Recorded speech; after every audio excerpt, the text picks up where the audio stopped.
bon, moi, je suis pas dans le domaine de la production, mais ça fait un certain moment que j'entends parler que, bon, des gens qui disent que les producteurs devraient peut-être un petit peu plus discuter les uns avec les autres pour éviter de, justement, saturer le marché avec plein de nouveaux produits qui sortent en même temps.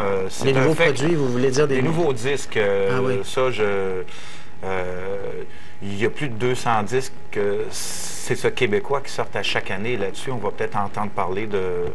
Il y en a, c'est ça, peut-être, je sais pas moi, 4-5 qui vont ressortir du lot. Donc, c'est rendu peut-être trop, là. C'est ça, peut-être qu'il y a trop de produits qui sortent en même temps, effectivement. Et ça, je crois que c'est les producteurs qui devraient peut-être s'entendre et discuter les uns avec les autres. Mais s'il y en a 200 qui sortent par année, puis il y en a 4-5 dont on entend parler, donc présumément 4-5 qui se vendent très, très bien, et d'autres dans ceux qui... Hein? Mais il y en a qui vont se vendre bien, il y en a dont on va entendre parler positivement, sans faire des ventes faramineuses. Ouais. Mais dans le fond, ma question, c'est comment tu fais pour gagner ta vie? Quand tu es dans ce métier-là. Sur ces 200-là, s'il y en a juste 4-5 dont on va beaucoup entendre parler, disons qu'il y en a une dizaine ou une vingtaine qui se vendent très bien. Les autres, ils vendent quoi? Quelques milliers de copies? Bien, quelques milliers, ça commence à être des bonnes ventes, ça, même étrangement. Aujourd'hui, vraiment, le ratio, on saute presque mettons, un disque bien reçu par la presse, peut vendre, mettons, entre 5 et 10 000. Et après ça, il y a comme un trou et on tombe à 50 000 albums et plus. Donc, il y a vraiment un trou entre le peu de ventes et énormément de ventes. Là, avant, je dirais qu'à mes débuts, ce bout-là existait. C'est ça, 15-20 000 ventes. 25 000, 30 000, ça existait. Là, aujourd'hui, c'est vraiment comme tout ou rien. Aïe, aïe, aïe. Donc ça devient très difficile pour tous ces nouveaux artistes. S'ils se retrouvent dans la catégorie des 5 à 10 000, ouais. Tu fais quoi?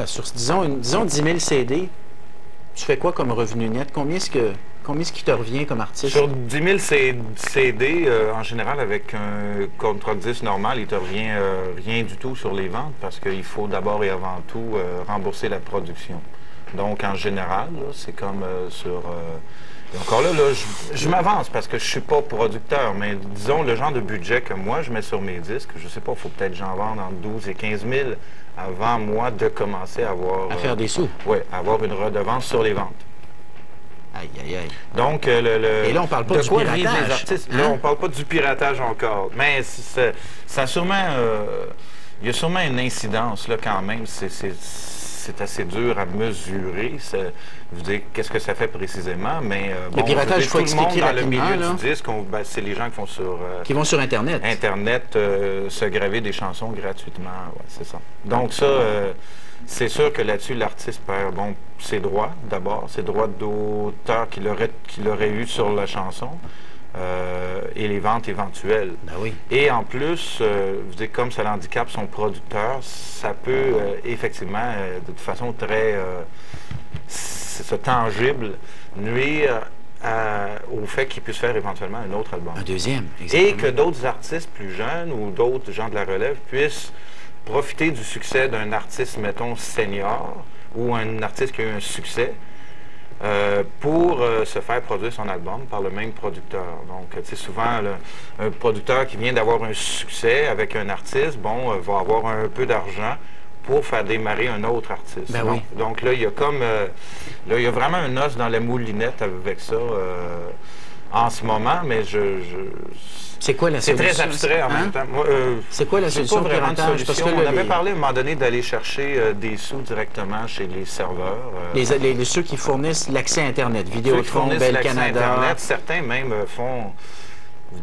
En fait, je ne sais pas s'ils en font encore, mais à une certaine époque, on voyait carrément des gens faire la promotion de leur service en disant qu'ils pouvaient avoir accès à des sites donc de musique gratuite. Donc, ça,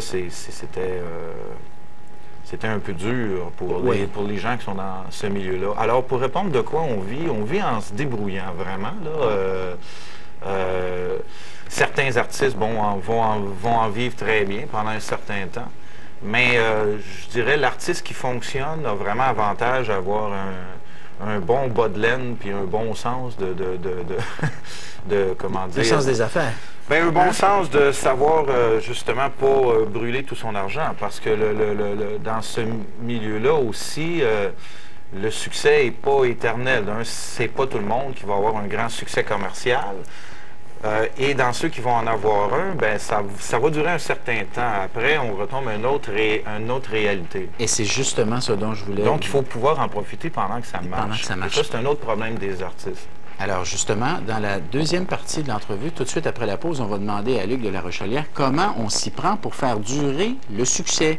Comment on fait, en d'autres mots, pour durer comme lui a si bien réussi à le faire 20 ans après le début de sa carrière, dans un instant, tout de suite après la pause. Restez avec nous.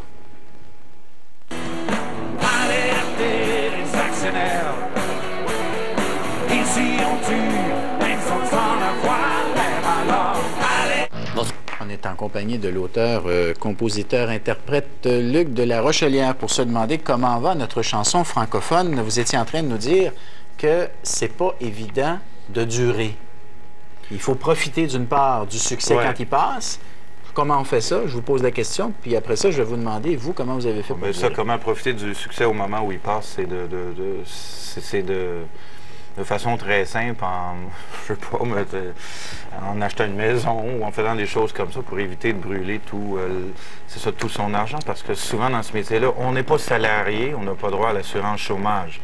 Donc, à partir du moment où les choses commencent, où l'argent arrête de rentrer, on vit avec notre bas de laine, puis on chauffe avec les meubles. Moi, j'ai dit souvent à des amis, je suis un peu comme Snoopy, je vis pas dans ma maison, je vis sur ma maison. Donc, il faut trouver des trucs comme ça pour fonctionner, puis réussir à travailler, puis faire le métier qu'on aime. Avec les années, en tout cas, moi, dans mon cas, j'ai diversifié aussi un peu. J'ai fait... il m'est arrivé de faire un thème, entre autres, pour une émission de télévision qui s'appelle Caméra Café. J'ai fait, à un moment donné, je suis devenu directeur artistique au Festival de la chanson de Granby. J'ai fait des mises en scène. Encore, Je le suis encore. J'enseigne à l'École nationale de la chanson. À travers ça, je fais mes shows, je fais mes disques. Donc, vous ne voulez pas être dépendant, en d'autres mots, juste d'une ligne d'affaires, une ligne de produits? Je veux dire, ça reste toujours ma ligne principale. Oui. C'est principalement ça que je fais.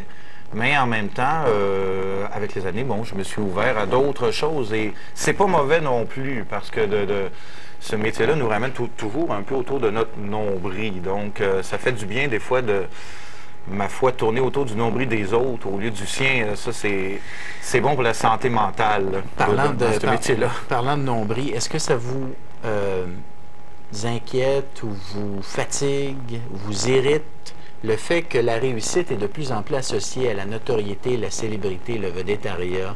Oui. Est-ce que c'est quelque chose qui est sain, à votre avis, ça? Ou c'est juste inévitable, puis il faut vivre avec? Là, ça semble être disons, quelque chose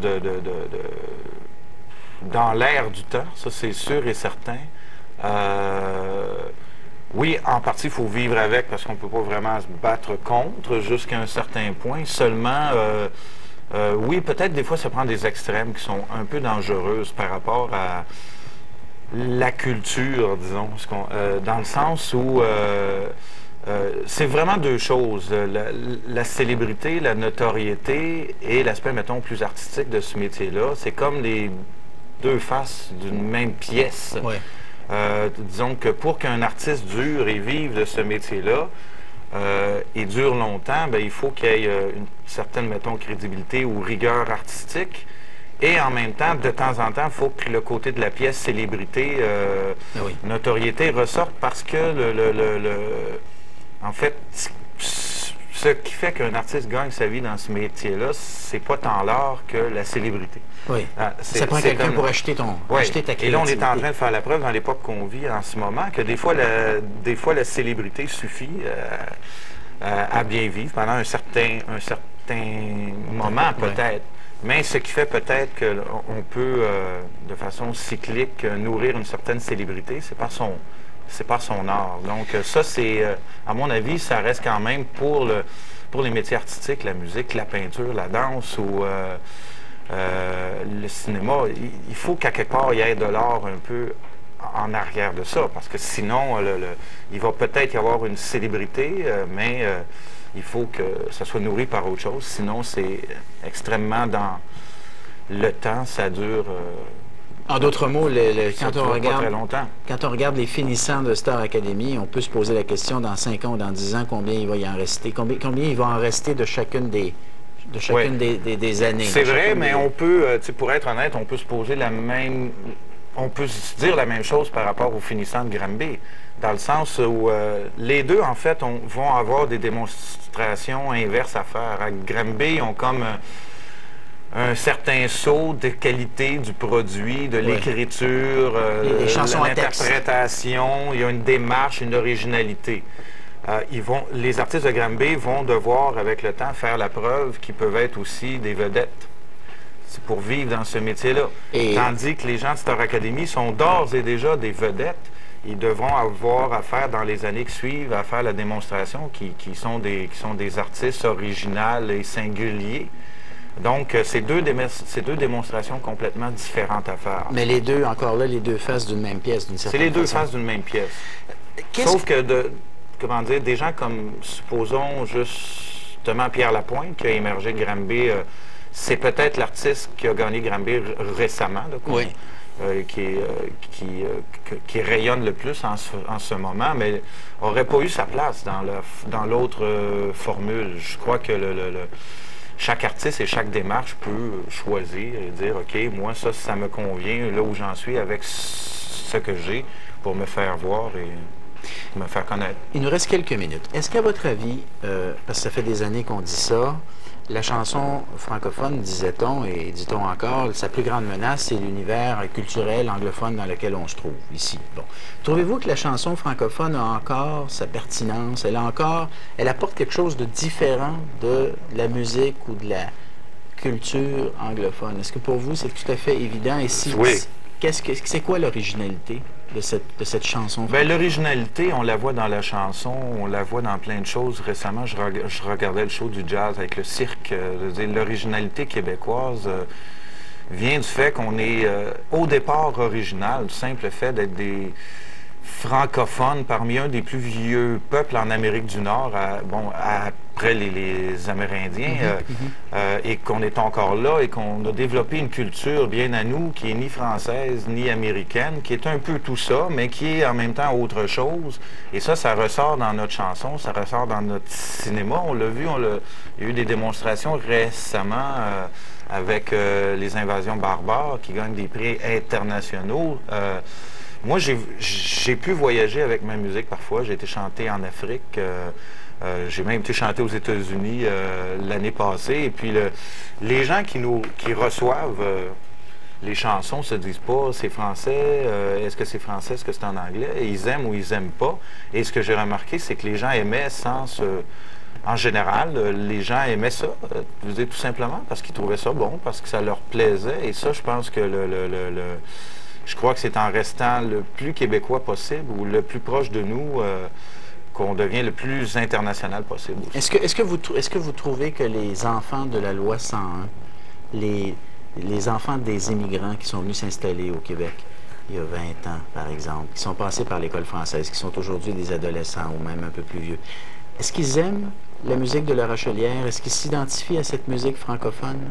Parce qu'on parle beaucoup de... Je crois que ça dépend lesquels, parce qu'il y a plusieurs milieux. Si on parle à Montréal, là, des fois, il y a des milieux, disons, là, on parle des immigrants, des jeunes immigrants, mais donc deuxième génération, ceux qui ont eu des amis de classe francophones. Moi, j'ai rencontré des jeunes noirs qui aimaient Harmonium, mais c'est sûr que c'est pas la majorité. La majorité s'identifie à tout un peuple afro-américain en général. Donc, ça, je pense que ça dépend dans quel milieu ils ont grandi. S'ils ont grandi dans un milieu un peu ghettoisé, bien, ils vont avoir des goûts musicaux plus... Mais c'est clair dans votre tête en 20 secondes qu'elle a encore un bel avenir, la chanson francophone en Amérique et au Québec en particulier. Bien, elle doit avoir un bel avenir parce que je trouve qu'elle, comme je disais, point de vue créatif, notre problème en ce moment est dans la diffusion, se faire voir, se faire entendre. Mais du point de vue créatif, la chanson québécoise, je trouve qu'elle a un très beau présent. Je trouve qu'il y a beaucoup de belles et de bonnes chansons qui se font en ce moment ici. Donc, si elle a un beau présent, elle devrait normalement avoir un bel avenir. Luc de la Rochelière, auteur, compositeur, interprète. Merci infiniment. Merci beaucoup. Au revoir. Merci. Ainsi que ça se termine. Si vous avez des commentaires, n'hésitez pas. La part des choses à radio-canada.ca. On se revoit demain, même heure, sur RDI. Allez, bonne soirée.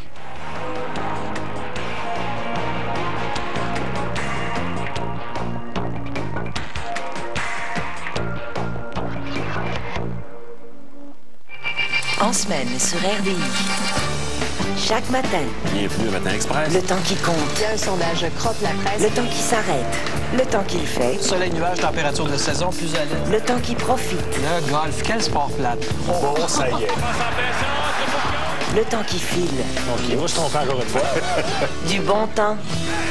Juste à temps. L'actualité au réveil. Matin Express avec Michel Viens et ses collaborateurs en semaine dès 6h sur RDI.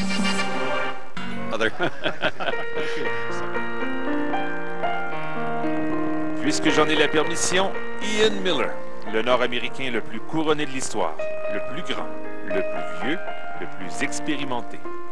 I had a couple of the Swiss riders come to me and they said, "Is it true?" And I said, "As a matter of fact, it is." And they said, "That's